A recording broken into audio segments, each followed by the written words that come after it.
Three faces of the Philippine cracking under pressure. The three cracks in the system. My name is Charles Davis.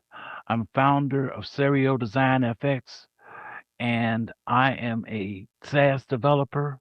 I have 30 to 40 years experience in various aspects of strategy, marketing, and technology. This video is going to go into the three cracks in the system. The Philippines is cracking under pressure. The first face of the Philippines cracked where it hurts most, the capital. Between 2022 and 2023, a silent institutional retreat caught the market off guard. Citigroup completely finalized the sale of the massive consumer market legacy and massive consumer legacy banking unit to Union Bank. Right after, Dutch giant ING completely pulled the plug on its local retail operations. The immediate public narrative looked like a creeping financial crisis, a sudden, terrifying vacuum of traditional Western institutional banking, while global boardrooms spun this as a strategic pivot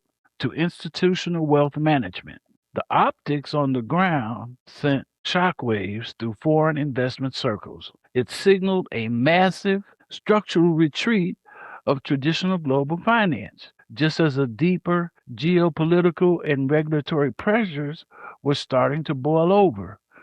I had moved to the Philippines in December of 2022 in order to build a SaaS product from the Philippines and establish Serio Design FX as a leading authority in the space. But when I got here, I found other things. As the financial foundation shook, the government tried to overcompensate with a massive PR rebrand.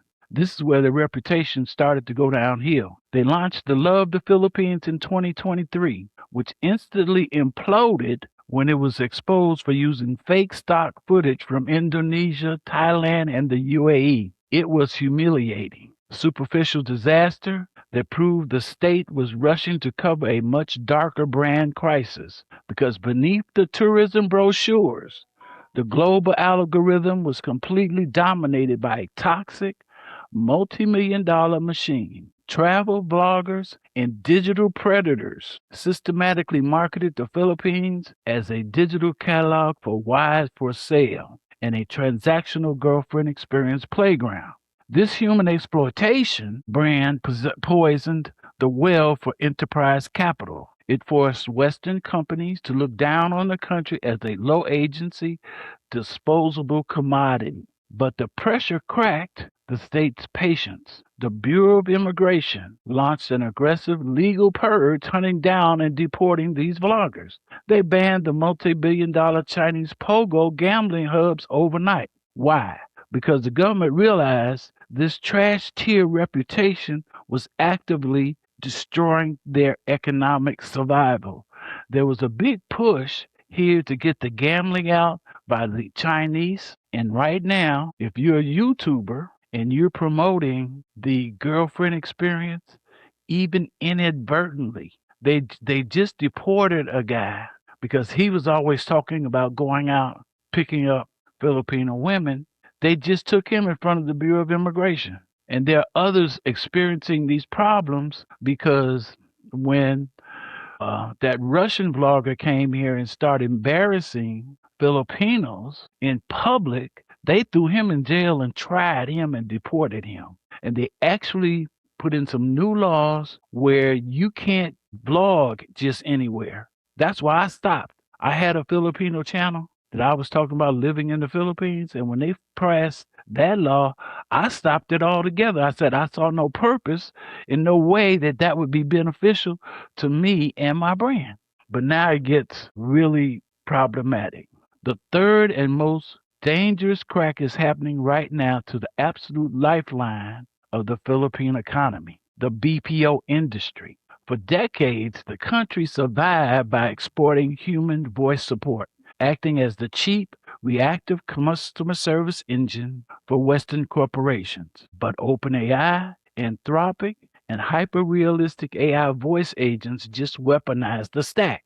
The traditional call center model is facing total obsolescence. If your entire economy relies on millions of citizens reading scripts to angry American callers, the algorithmic shift in the Silicon Valley can wipe out your middle class in a single quarter. The pressure is maximum. The old skin of cheap, transitional labor, dirty gambling capital, and exploitive tourism is being forcibly burned off because it can no longer sustain the nature's future. While I've been here, the president of the country made an agreement with the BPO industry. The agreement was for every one foreigner you have employed, you got to train two Filipinos, which means they have been actively retraining the technical workforce here in the Philippines in order to make the transition to a highly technical environment to be able to support the upcoming changes. If you want to know more about this opportunity, this is what the Authority Channel is about. It talks about how there are new opportunities coming out of crisis occurring because of AI in the tech space. My name is Charles Davis. If you want more information, be sure to like, follow, and share.